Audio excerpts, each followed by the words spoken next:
Hello बच्चों, कैसे हैं आप सभी। आई होप आप लोग बहुत अच्छे होंगे और लास्ट क्लास को आपने ज़रूर देख लिया होगा। लास्ट क्लास में हमने बायोडाइवर्सिटी से रिलेटेड चीज़ें देखी थी। वाइल्ड लाइफ सेंचुरी देखा था हमने, नेशनल पार्क देखा था और बायोस्फीयर रिजर्व देखा था। साथ में उसके कुछ इम्पॉर्टेंट एग्जाम्पल्स देखे थे जो आपकी बुक में दिए थे।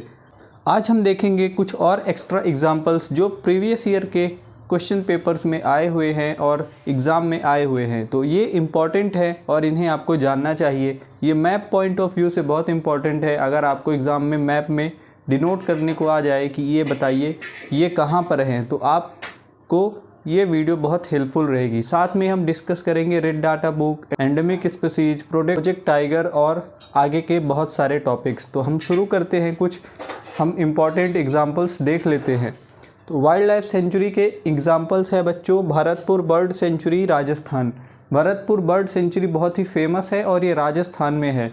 उसके बाद Sanjay Gandhi wildlife sanctuary Maharashtra में है और Bhima Shankar wildlife sanctuary Maharashtra में। तो ये सेकंड और थर्ड महाराष्ट्र में है। आपको इनकी प्लेस बहुत ज़रूरी है जानना और जाननी चाहिए कि ये कहाँ पर सिचुएटेड है।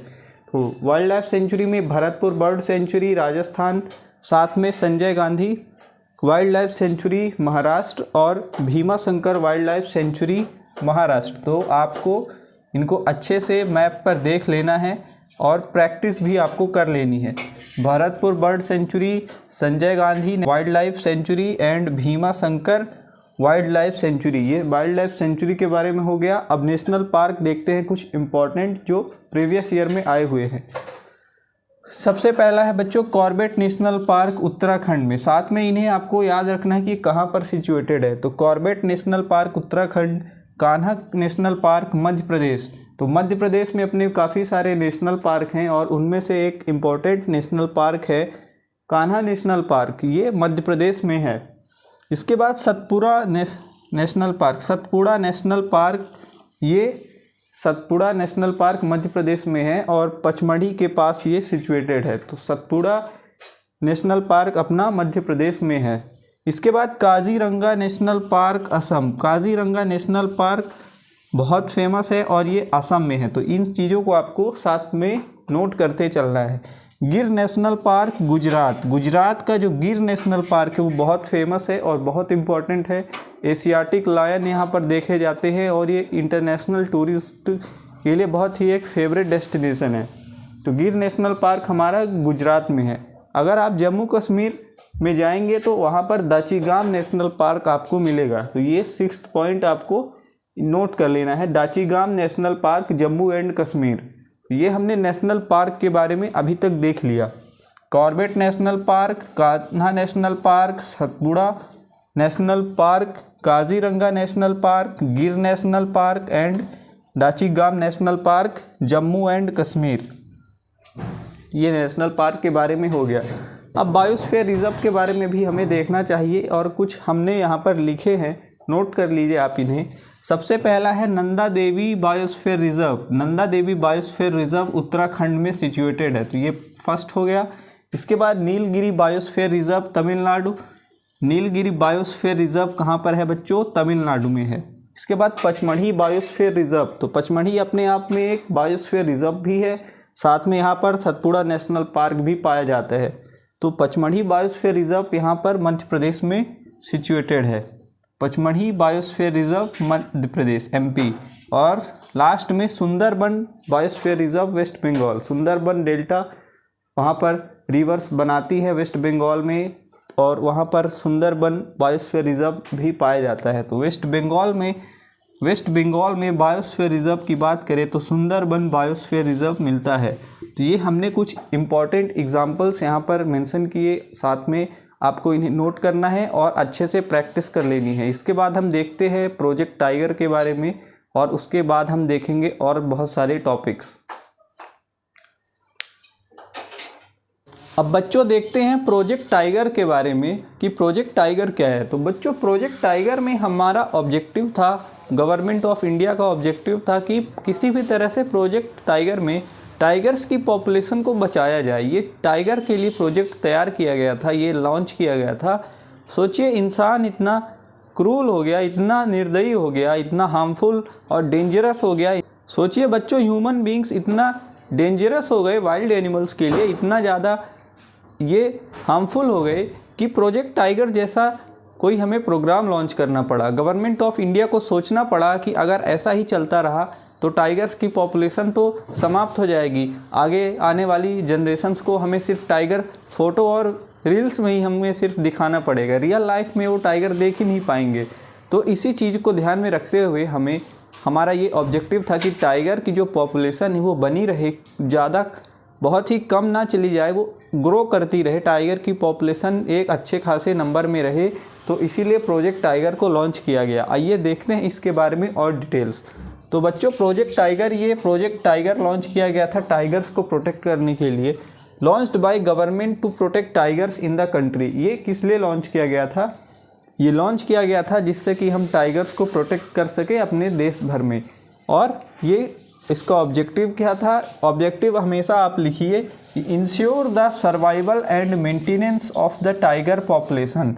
हमें इंश्योर करना पड़े, हम इंश्योर कर सकें कि सर्वाइवल यानी टाइगर्स जो हैं सर्वाइव कर सकें अच्छी तरह से, मेंटेनेंस उनका हो पाए। किनका? टाइगर की पॉपुलेशन का। टाइगर की पॉपुलेशन ईजिली और अच्छी तरह से मेंटेन कर सके। अगर उनकी पॉपुलेशन कम हो रही तो हम उस पॉपुलेशन को बढ़ा सके, एक अच्छे नंबर में ला सके। नहीं तो अगर बहुत ज़्यादा पॉपुलेशन उनकी कम हो जाएगी, लो पॉपुलेशन हो जाएगी, तो वो धीरे धीरे एक्सटिंक्ट होने लग जाएंगे। तो हमारा ऑब्जेक्टिव यही था बच्चों। Tiger conservation programme launched in April 1973। Tiger बचाओ आंदोलन, एक तरह से आप कह सकते हैं टाइगर बचाओ योजना, कि हमें टाइगर को बचाना है, कंजर्व करना है, सुरक्षित करना है। तो कब लॉन्च हुआ? 1973 में, अप्रैल के महीने में गवर्नमेंट ऑफ इंडिया ने 1973 में ये प्रोग्राम लॉन्च किया। तो आपको ये चीज़ें बहुत इंपॉर्टेंट है, याद रखनी चाहिए कि अप्रैल 1973। Undertaken by more than 50 national parks, और यहाँ पर 50 से ज़्यादा नेशनल पार्क्स ने इसमें पार्टिसिपेट किया। हमारे देश में बहुत सारे नेशनल पार्क हैं, तो उनमें से 50 से ज़्यादा नेशनल पार्क ने ये जिम्मेदारी उठाई, इसमें भाग लिया कि ठीक है, हम गवर्नमेंट ऑफ इंडिया की बात मानते हैं और हम भी टाइगर को प्रोटेक्ट करने में अपना सहयोग करेंगे, अपना हेल्प करेंगे। तो ये प्रोजेक्ट टाइगर के बारे में था कि टाइगर को हम किस तरह से बचा सके। आज की डेट में बच्चों हमारे इंडिया में काफ़ी सारे टाइगर्स की पॉपुलेशन है और हम एक अच्छी स्थिति में है। तो इसके बाद देखते हैं बच्चों और आगे के टॉपिक्स। अब बच्चों देखते हैं एंडेमिक स्पीसीज़ किसे बोलते हैं। तो एंडेमिक स्पीसीज़ के बारे में देखते हैं, उसके बाद एक्सटिंक्ट और इंडेंजर्ड स्पीसीज़ के बारे में भी हम बात करेंगे। तो एंडेमिक स्पीसीज़ का मतलब क्या हुआ? तो एंडेमिक स्पीसीज़ का मतलब हुआ बच्चों कि ऐसी स्पीसीज़ जो किसी एक जगह में पाई जाती हैं, जो किसी खास जगह में पाई जाती हैं, वो उनके अलावा और कहीं नहीं पाई जाती हैं। ऐसी कौन सी जगह हो सकती है? लेक, कोई लेक हो सकती है, आइलैंड हो सकता है, या फिर माउंटेन रेंज हो सकता है। तो ऐसी कहीं भी, ऐसी कोई भी जगह हो सकती है। And are not found anywhere, and are not found anywhere, सबसे इम्पॉर्टेंट वर्ड यही है, not found anywhere in the world, विश्व में कहीं भी और वो ना पाई जाए। जैसा कि आप ऐसा समझिए कि पोलर बियर सिर्फ पोल्स में पाया जाता है, वो इसके अलावा और कहीं नहीं पाया जाता। अब कुछ बच्चे होंगे जो पोलर बियर का ड्रेस पहन के आ जाएंगे अपने स्कूल में और बोलेंगे सर ये तो मैं यहाँ भी पाया जाता हूँ। तो वो रियल चीज़ों की बात कर रहे हैं, हम रियल में अभी देख रहे हैं, हम बात कर रहे हैं पोलर बियर सच में कहाँ पाया जाता है। एग्ज़ाम्पल पोलर बियर हो गया जो नॉर्दर्न हेमिस्फीयर में पाया जाता है। बच्चों हमने अर्थ को 2 हेमिस्फीयर में डिवाइड किया है, एक नॉर्दर्न हेमिस्फीयर, एक सदर्न हेमिस्फीयर। तो नॉर्दर्न हेमिस्फीयर में आर्कटिक रीजन में जो पोल्स के पास जो ऐसे जगह होती हैं वहाँ पर पोलर बियर पाया जाता है। फिर लेम्यूर जैसे है, ये कहाँ पाया जाता है? आइलैंड ऑफ मेडागास्कर, मेडागास्कर के कुछ आइलैंड्स में लेम्यूर पाया जाता है। फिर जाइंट पांडा हो गया चाइना में, चाइनीज़ पीपल्स का आप वैसे भी शक्ल देखेंगे तो पांडा जैसे लगती है, तो इसी तरह जाइंट पांडा जो है वो चाइना में पाया जाता है।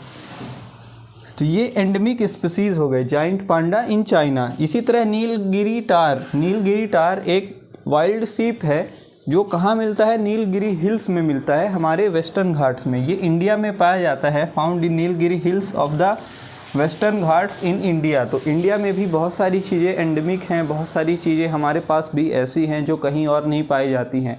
तो ये चीज़ें एंडेमिक स्पीसीज के बारे में थी कि ऐसे प्लांट्स और एनिमल्स जो सिर्फ़ और सिर्फ एक ख़ास जगह में पाए जाते हों।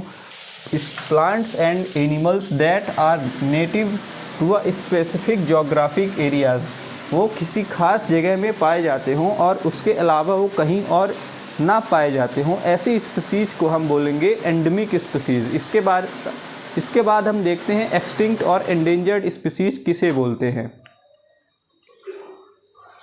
सो बच्चों, अब देखते हैं एंडेंजर्ड स्पीसीज के बारे में और एक्सटिंक्ट स्पीसीज के बारे में। तो एंडेंजर्ड स्पीसीज से हम शुरुआत करते हैं कि एंडेंजर्ड स्पीसीज को हम क्या बोलते हैं। तो ऐसी स्पीसीज जिनका बच्चों बहुत कम पॉपुलेशन है, मतलब वो विलुप्त होने की कगार में है। मतलब क्या हुआ इसका कि they are in danger of becoming extinct, यानी धीरे धीरे उनकी पॉपुलेशन जो है इतनी कम हो गई कि वो बहुत ही कम नंबर्स में मिलने लगे, हमें बहुत ही रेयरली दिखते हैं और हमें स्पेशल प्रोटेक्शन देनी पड़ती है। उनको प्रोटेक्ट करने के लिए हमें स्पेशल प्रोटेक्शन देनी पड़ती है। तो एंडेंजर्ड स्पीसीज़ का हम देखते हैं एंडेंजर्ड स्पीसीज़ के बारे में। तो इसे आप डेफिनेशन को नोट भी कर सकते हैं, ये छोटे छोटे टर्म्स हैं जिसे आपको जानना चाहिए। तो endangered species are species of animals, plants और अदर ऑर्गेनिजम्स। ऐसे प्लांट्स भी हो सकते हैं, एनिमल्स भी हो सकते हैं या फिर अदर ऑर्गेनिजम्स। तो यहाँ पर प्लांट्स, एनिमल्स, किसी भी तरह के ऑर्गेनिजम्स हो सकते हैं that are in danger of becoming extinct. Extinct का मतलब होता है कि विलुप्त हो जाना, मतलब वैनिश, जिसे हम बोलेंगे कि इनका आप कोई पाया ही नहीं जाता, अर्थ में ये पाए ही नहीं जाते। तो एंडेंजर्ड का मतलब हुआ कि वो खतरे में है, मतलब अगर हम उन्हें ध्यान नहीं देंगे, उनकी स्पेशल केयर नहीं करेंगे, उन्हें प्रोटेक्ट नहीं करेंगे तो वो एक्सटिंक्ट हो जाएंगे। तो ऐसे एनिमल्स को हम बोलेंगे एंडेंजर्ड एनिमल्स। तो इसके एग्जांपल्स कुछ हम देखते हैं, जैसे वन हॉर्न्ड राइनोसोरस, एक सींग वाला राइनोसेरस, ये पाया जाता है अपने नॉर्थ ईस्ट में और ये बहुत ही, मतलब कह सकते हैं कि बहुत ही कम नंबर्स में है। अगर इसे ध्यान नहीं दिया गया तो धीरे धीरे ये भी एक्सटिंक्ट हो जाएगा। इसी तरह African forest elephant, African forest elephant भी बच्चों एक्सटिंक्ट होने की कगार में है, एंडेंजर्ड एनिमल है। साथ में एशियाटिक लायन और बंगाल टाइगर, एशियाटिक लायन और बंगाल टाइगर भी इसके एग्जाम्पल्स हो गए एंडेंजर्ड एनिमल्स के। तो ये कुछ एग्जाम्पल्स हो गए बच्चों, one horned rhinoceros, African forest elephant, Asiatic lion और बंगाल टाइगर। आपको ये सब बहुत ही स्पेशल प्रोटेक्टेड एरियाज़ में मिलेंगे। तो इसके बाद देखते हैं बच्चों एक्सटिंक्ट एनिमल्स। एक्सटिंक्ट का मतलब है कि आज की डेट में वो कहीं भी पाए नहीं जाते, लास्ट मेंबर जो है उस स्पीसीज का वो पूरी तरह से अर्थ से गायब हो चुका है। तो एक्सटिंक्ट स्पीसीज के बारे में देखते हैं, एक्सटिंक्ट स्पीसीज किसे बोलते हैं। तो a species is extinct when the last existing member dies. तो ऐसी स्पीसीज जिसका लास्ट मेंबर जो है वो ही अब नहीं है, मतलब ऐसी स्पीसीज बच्चों जिसका लास्ट मेंबर, जो लास्ट व्यक्ति है या लास्ट पर्सन या लास्ट एनिमल ऑर्गेनिज्म, जो लास्ट चीज़ है वही ख़त्म हो जाए, वही नहीं पाई जाती, अब उसके बाद उसकी पॉपुलेशन आगे नहीं बढ़ सकती। तो ऐसी स्पीसीज को हम बोलेंगे एक्सटिंक्ट स्पीसीज, यानी वो विलुप्त हो गई हैं, अब नहीं पाई जाती। जैसे इसका एग्जाम्पल हो गया डोडो। डोडो एक फ्लाइटलेस बर्ड है बच्चों। वूली मैमथ हो गया, ये एक एनिमल है। स्टेलर सी काऊ और साथ में कैरोलिना पैराकीट, ये एक बर्ड है। तो ये कुछ एग्जाम्पल्स हो गए एक्सटिंक्ट स्पीसीज के। यहाँ पर आपको एनिमल्स नहीं लिखना, यहाँ पर आपको एंडेंजर्ड स्पीसीज लिखना है। स्पीसीज इसलिए क्योंकि यहाँ पर स्पीसीज आप लिखेंगे तो सारी चीज़ें आपको एक साथ कवर हो जाएंगी। एंडेंजर्ड स्पीसीज और एक्सटिंक्ट स्पीसीज के बारे में हमने देख लिया। अब इसके बाद देखते हैं रेड डाटा बुक क्या होती है। अब देखते हैं बच्चों रेड डाटा बुक क्या होती है, ये क्या बुक है और इसे रेड डाटा बुक हम क्यों बोलते हैं, इसके बारे में देखते हैं और समझते हैं। तो रेड डाटा बुक बच्चों ऐसी बुक है, एक ऐसी बुक है जिसमें सारी चीज़ें नोट की गई हैं। मतलब ऐसी कौन सी चीज़ें जिसमें इंडेंजर्ड प्लांट्स हैं, इंडेंजर्ड एनिमल्स हैं, ऐसे जानवर जो बहुत कम क्वांटिटी में, जिनका बहुत कम नंबर हो गया है, जिनकी पॉपुलेशन बहुत ही कम हो गई है, अगर उन्हें हम बुक में नहीं डॉक्यूमेंट करेंगे, अगर हम सोच लीजिए कि अगर किसी बुक में अगर हम उन्हें नहीं लिखेंगे, उनके बारे में नहीं बताएंगे, तो आगे चलकर जब वो विलुप्त हो जाएंगे, एक्सटिंक्ट हो जाएंगे, इस दुनिया में नहीं पाए जाएंगे, तो हमें उनके बारे में पता ही नहीं चलेगा, नेक्स्ट जनरेशन को उसके बारे में पता ही नहीं चलेगा।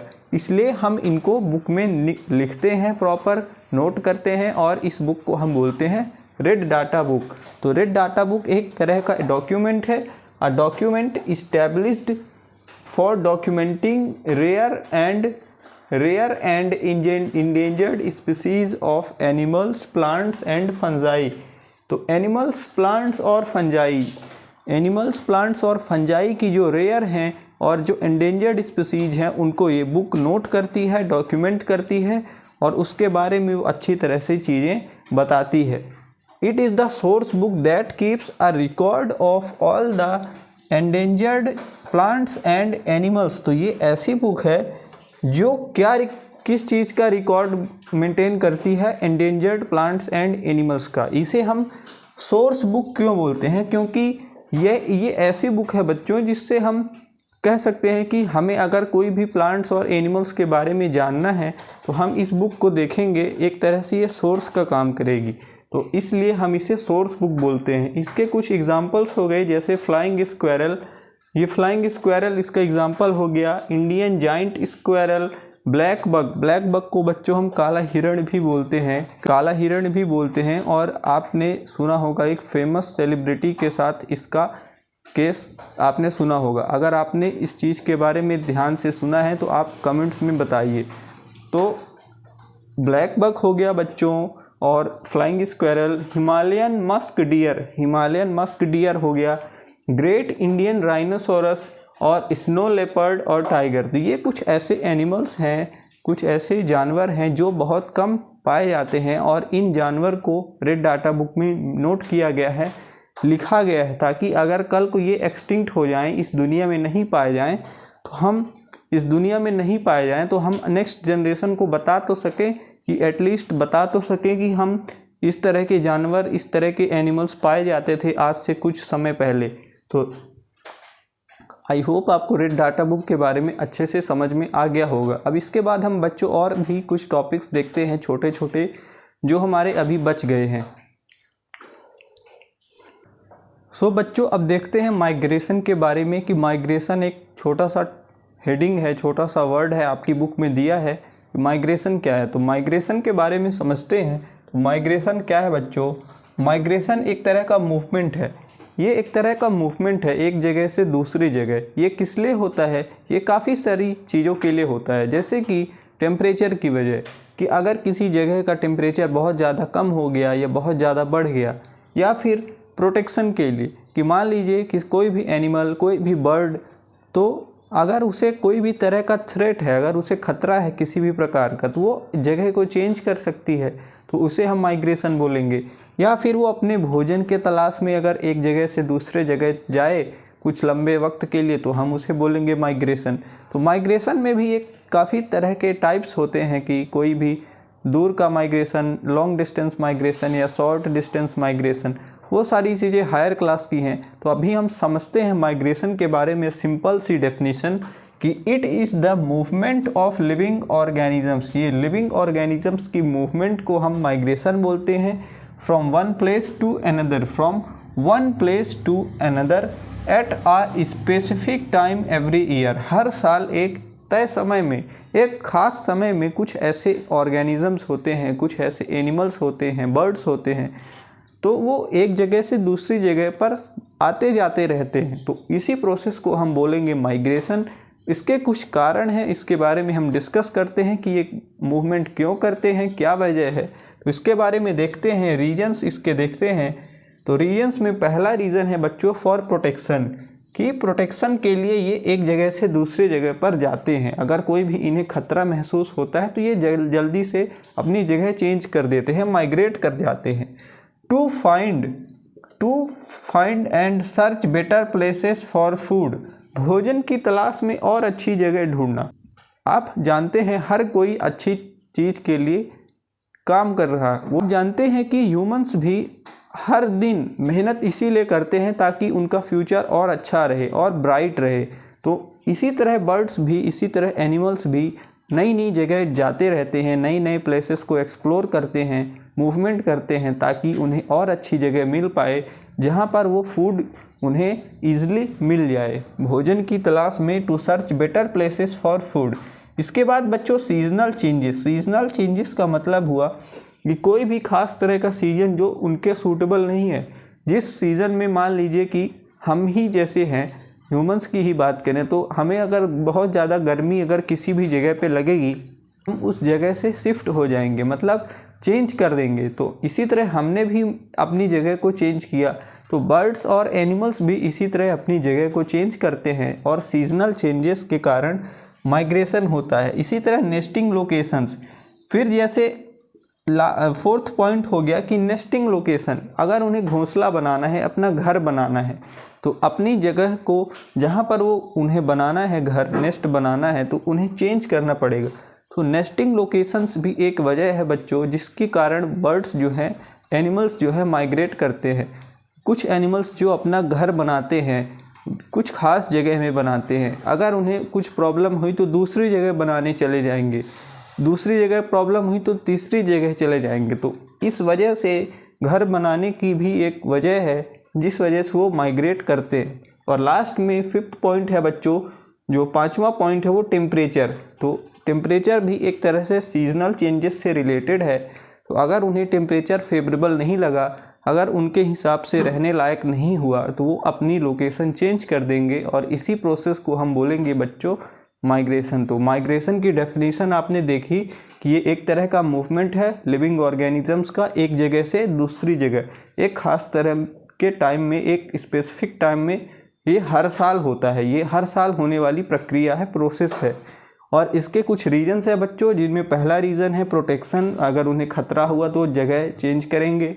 To search better places for food. उन्हें अच्छी जगह चाहिए, नई नई जगह को वो एक्सप्लोर करते हैं ताकि वो फूड ईजिली प्राप्त कर सके। सीजनल चेंजेस, सीज़न की वजह से भी चेंज करते हैं। अगर कोई मौसम उन्हें फेवरेबल नहीं लगा तो वो चेंज कर देंगे अपनी जगह। फिर नेस्टिंग लोकेशंस, घर बनाने की भी वजह है, और साथ में टेम्परेचर। तो ये 5 पॉइंट्स हमने डिस्कस किए, 5 रीजंस हमने देखे। इसके बाद हम लास्ट में देखते हैं पेपर की रिसाइकलिंग से रिलेटेड एक छोटा सा पॉइंट दिया है और हम इसके बाद अपना चैप्टर को एंड कर देंगे।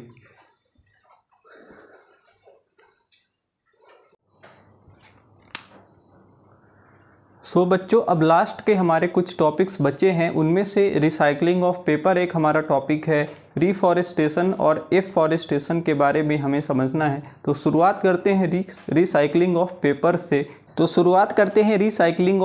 से। तो देखते हैं रिसाइकलिंग का क्या मतलब है। तो रिसाइकलिंग ऑफ पेपर से हम समझते हैं बच्चों, रिसाइकलिंग ऑफ पेपर। तो पेपर को बच्चों हम रिसाइकल करते हैं। पेपर जो है वो ट्रीज से बनता है, बड़े बड़े प्लांट्स को हम काटते हैं तब जाकर पेपर बनता है। तो पेपर को हम बच्चों रिसाइकल करते हैं, दोबारा हम यूज करते हैं। तो उसके लिए कुछ प्रोसेस है। तो उस प्रोसेस में बच्चों क्या होता है कि पेपर को हम रिसाइकलिंग प्लांट में रिसाइकल करते हैं, जहाँ पर हम उसे सेपरेट करते हैं, क्लीन करते हैं और वॉश करते हैं with soap to break it down. इसका क्या मतलब हुआ, हर तरह के पेपर्स, जैसे कि कोई भी पेपर मान लीजिए बहुत ख़राब क्वालिटी का है, कोई बहुत अच्छा क्वालिटी का पेपर है, तो उस तरह के पेपर्स को अलग कर करके एक दूसरे से सेपरेट करके और हम उसे क्लीन करते हैं, साफ़ करते हैं और सोप के साथ हम उसे वॉश करते हैं। हम उसे वॉश करते हैं, क्लीन करते हैं सोप के साथ, और ताकि वो टूट जाए। किस में टूट जाए, वो सेलुलोज में कन्वर्ट हो जाए, वो सेलुलोज में टूट जाए वो पेपर, क्योंकि पेपर कहीं ना कहीं सेलुलोज से बनता है, सेलुलोज प्लांट से मिलकर बनते हैं। तो पेपर भी वापस से सेलुलोज में कन्वर्ट हो जाए। Then it is exposed to heat. उसे जब हम सेपरेट करते हैं, क्लीन करते हैं और वॉश करते हैं सोप में, तो वो टूट जाता है, वो छोटे छोटे पार्टिकल्स में टूट जाता है। फिर हम उसे हीट देते हैं। जब वो हम हीट देंगे, जब उसे हम गरम करेंगे, तो क्या होगा बच्चों, वो पेपर जो है वो किस में कन्वर्ट हो जाएगा, किस में टूट जाएगा, it breaks down into cellulose. वो किस में टूट जाएगा, वो सेलुलोज में टूट जाएगा। तो रिसाइकलिंग ऑफ पेपर को फिर से एक बार समझते हैं। तो पेपर को बच्चों रिसाइकल किया जाता है रिसाइकलिंग प्लांट में। सबसे पहले हम पेपर्स को अलग अलग ग्रेड के हिसाब से सेपरेट करते हैं। अलग अलग क्वालिटी के पेपर जो हैं तो हम उसे सेपरेट करते हैं, क्लीन करते हैं और हम सोप के साथ, साबुन के साथ हम उसे अच्छी तरह से धोते हैं, तो जिससे कि वो टूट जाए, छोटे छोटे पीसेस में ब्रोक हो जाए, टूट जाए। Then it is exposed to heat. जब वो छोटे छोटे पार्टिकल्स में, पेपर के टुकड़ों में वो टूट जाएगा तो हम उसे हीट देंगे, गर्म करेंगे, और गर्म करेंगे तो वो किस में ब्रेक डाउन हो जाएगा, वो सेलुलोज में ब्रेक डाउन हो जाएगा। फिर जब सेलुलोज में ये ब्रेक डाउन हो जाएगा तो हम आगे की प्रोसेस दोबारा से चालू करेंगे, जिसमें फिर वो हम उसे अलग अलग शेप में हम उसे तैयार करेंगे। तो पेपर का एक रिसाइकलिंग आपने अभी तक समझ लिया बच्चों कि रिसाइकलिंग से पेपर को हम कैसे दोबारा से यूज़ में ला सकते हैं। Recycling is essential. तो रिसाइकलिंग ज़रूरी क्यों है? आपने ये तो बता दिया कि रिसाइकलिंग करते हैं हम पेपर का, लेकिन ज़रूरी क्यों है? तो रिसाइकलिंग इसलिए ज़रूरी है ताकि हम वेस्ट जो है, जो कचरा जो है वो एक्यूमुलेट हो जाता है और जिसकी वजह से पोल्यूशन होता है।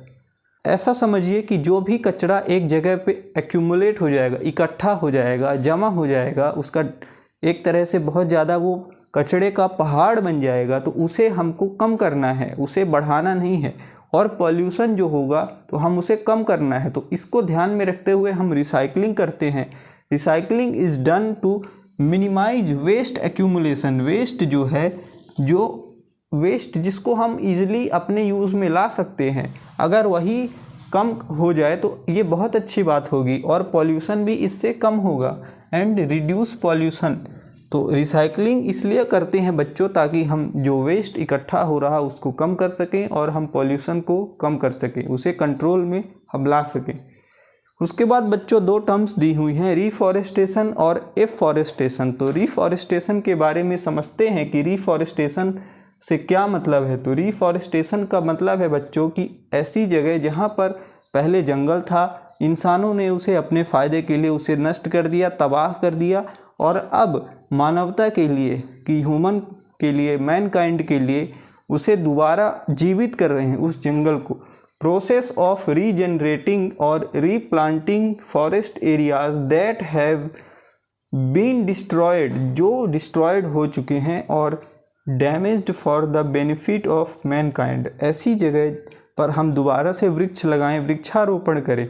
जो जगह जंगल थी उसे ह्यूमंस ने अपने फ़ायदे के लिए उसे नष्ट कर दिया, अब वो दोबारा उसी जंगल को बसाना चाहते हैं, दोबारा उसी जंगल को वो फिर से जीवित करना चाहते हैं। तो उसके लिए वो प्लांट्स लगाएंगे, ट्री लगाएंगे, पौधे लगाएंगे और धीरे धीरे उसे फिर से जंगल का रूप दे देंगे। तो इस प्रोसेस को हम बच्चों बोलते हैं रीफॉरेस्टेशन।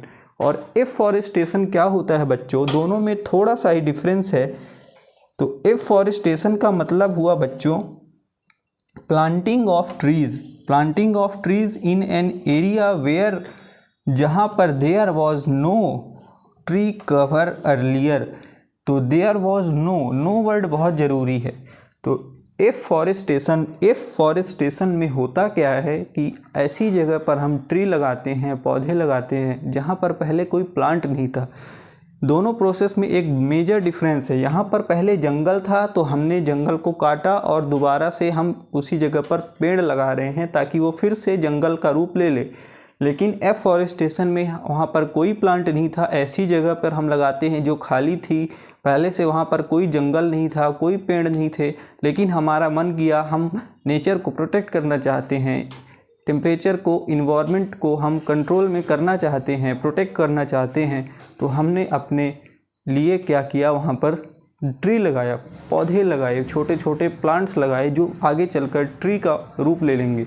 तो आई होप आपको रीफॉरेस्टेशन और एफॉरेस्टेशन के बारे में समझ में आया होगा, दोनों के बेसिक डिफरेंस आपको समझ में आया होगा। तो आई होप आपको ये चैप्टर समझ में आया होगा बच्चों। इसमें हमने रेड डाटा बुक के बारे में पढ़ा, इंडेंजर्ड स्पीसीज, इंडेंजर्ड एनिमल्स के बारे में पढ़ा, एक्सटिंक्ट स्पीसीज, और साथ में रिसाइकलिंग ऑफ पेपर के बारे में पढ़ा। बहुत सारी चीज़ें हमने इस वीडियो में देखी हैं। तो आई होप आपको ये सारी चीज़ें समझ में आई होंगी। अगर समझ में आई हो और थोड़ा सा भी आपको इन्फॉर्मेटिव वीडियो लगा हो तो आप इस चैनल को सब्सक्राइब कीजिए, इस वीडियो को लाइक कीजिए और अपने दोस्तों के साथ शेयर कीजिए। मिलते हैं नेक्स्ट चैप्टर में बच्चों, बहुत अच्छे से नेक्स्ट चैप्टर को भी हम पढ़ेंगे जैसे अभी तक पढ़ते आ रहे हैं। तो तब तक के लिए थैंक यू बच्चों।